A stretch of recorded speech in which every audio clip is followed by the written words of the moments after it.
just waiting for some beers to chill in the fridge here so I can review them. Got about 4 of them to do. 3 of them are Belgian-style ales, which should be fun. Anyway, I kind of want to go into an idea of what politics is, but it's based upon what's in this book, Social Theory. It's a really nice, complete anthology by Charles Lambert, who is, in fact, a sociologist. Now, this is from a lecture, which is written down, but it was a lecture by Max Weber. Water. So he has this little, included in here is a little lecture of what is politics. Now, I've got I think one video on him already, so I'm just going to read some things here. This lecture, which I give at your request, will necessarily disappoint you in a number of ways. You will naturally expect me to take a position on actual problems of the day, but that will be the case only in a purely formal way, and toward the end, when I shall raise certain questions concerning the significance of political action in the whole way of life. In today's lecture, all questions that refer to what policy and what content one should give one's political activity must be eliminated. For such questions have had nothing to do with the general question of what politics as a vocation means and what it can mean. Now to our subject matter. What do we understand by politics? The concept is extremely broad and comprises any kind of independent leadership in action. So politics, just think about, in your head, what have you been brought to think politics is? What do you think politics is? When you see this government shutdown that actually ended today, what do you think of when you think of politics? Probably a lot of negative things come to mind, and the same thing goes here. One speaks of the current policy of the banks and of the discounting policy of the Reichsbank, of the strike policy of a trade union. One may speak of the educational policy of a municipality or a township, or of the policy of the president of a voluntary association, and finally, even of the policy of a prudent wife who seeks to guide her husband. Tonight, our reflections are of course not based upon such a broad concept. We wish to understand by politics only the leadership or the influencing of the leadership of a political association, hence today of a state. But what is a political association from the sociological point of view? What is a state? Sociologically, the state cannot be defined in terms of its ends. There is scarcely any task that some political association has not taken in hand, and there is no task that one could say has always been exclusive and peculiar to those associations which are designated as political ones. Today, the state, or historically those associations which have been the predecessors of the modern state, ultimately one can define the modern state sociologically only in terms of the specific means peculiar to it, as to every political association, namely the use of physical force. So we're kind of moving towards what a state has to do with politics and what is really going on here.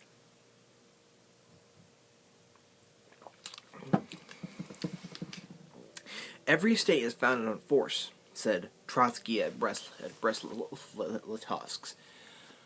Trotsky had to do with the whole USSR thing. I'm not too sharp on my somewhat modern Russian history, but that had to do with the whole Cold War, thing. That is indeed right. Every state is founded on force. If no social institutions existed which knew the use of violence, then the concept of state would be eliminated, and a condition would emerge that would be designated as anarchy in the specific sense of this world. Of course, the force is certainly not the normal or the only means of the state. Nobody says that, but the force is a means specific to the state. The force is a means specific to the state. Today, the relation between state and violence is an especially intimate one. In the past, the most very institutions, beginning with the SIB, have known the use of physical force as quite normal. Today, however, we have to say that a state is a human community, and that successfully claims that the monopoly of the legitimate use of physical force with any given territory. Note that territory is one of the characteristics of the state. Specifically, at the present time, the right to use physical force is ascribed to other institutions or to individuals only to the extent to which the state permits it. The state is considered the sole source of the right to use violence. Hence, politics for us means striving to share power or striving to influence the distribution of power, either among states or among groups within a state. So it has to do with power, and it has to do with the distribution of that, and it has to do with force, the use of force. And it's going to, the word violence will also be used here.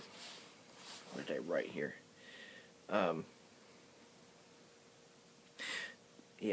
Politics is usually, if we're going to use ethical terms, usually instrumental.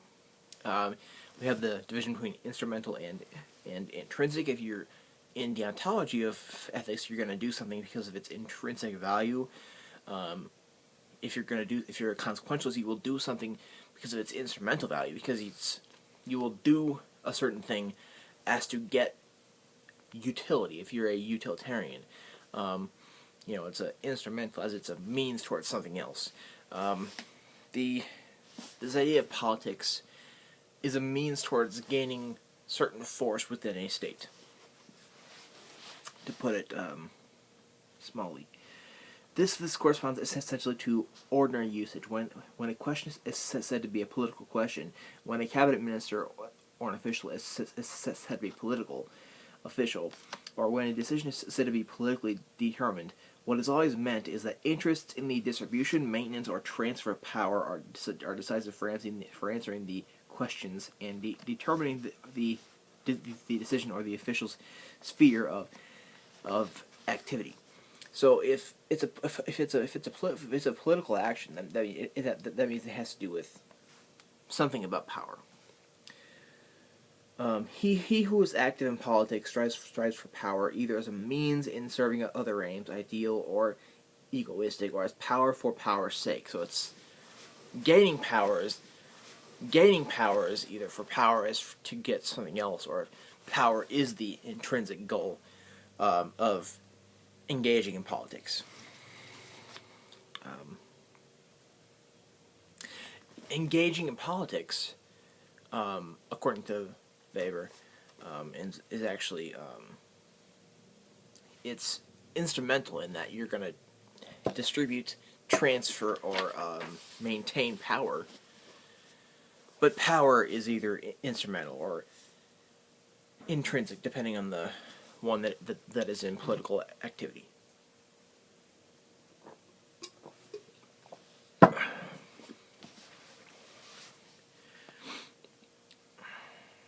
That is, in order to enjoy the prestige feeling that power gives. Like the political institutions historically preceding it, the state is a relation of men dominating men. The relation of the state is a relation of men dominating men. A relation supported by the means of a legitimate, i.e., considered to be legitimate violence. If the state is to exist, the dominated must obey the authority claimed by the powers that be. When and why do men obey? Upon what inner justifications and upon what external means does this domination rest? To begin with, in principle, there are three inner justifications, hence the basic legitimations of domination.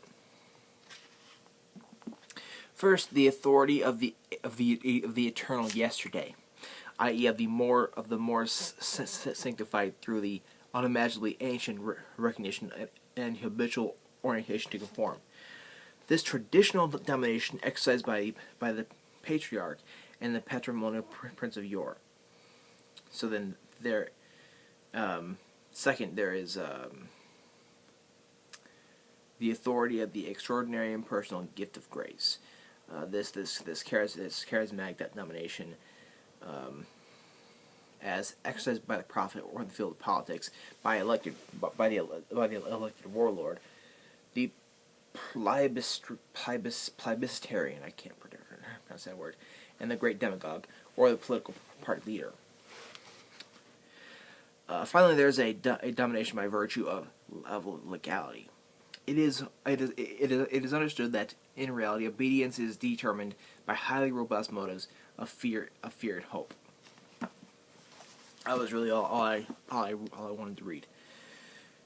So when we think about politics is related to the state. The state is referred to as a relation of men dominating men, and it is a place where political activity goes on. And it's looked at as force and power being used. It's distribution, maintenance, and transfer of power within the state. It's use of force and violence upon this power as either an intrinsic or a instrumental end. So this is just kind of interesting to think about. Just thinking about, what really is politics? What really is politics when we use politics on a daily basis? And this kind of boils down, for me, it kind of boils down to the question: what is happening when we appoint people to lead? When we appoint governors and mayors and senators and representatives and these people in the president and the jurors of this Supreme Court. These people that we elect. I guess here we elect them, but other places it's not always the case. But here we elect them to be the men that is dominating us. I mean, it isn't always the case that the people that we elect to lead are always dominating the other men, thus the rest of us. It's not always the case, but it is a lot of the times the case because of the idea of power as the means to their ends, whether it be power for power's sake or power for some other means, for some other ends. So I think it's just kind of cool to think about this, and think about what we mean when we say politics. For one, politics, which really boils down to issues within a state that involve men dominating men with uses of force and violence, with power as a means to the end, or power for power's sake. And that is very interesting because we don't always think of it that way.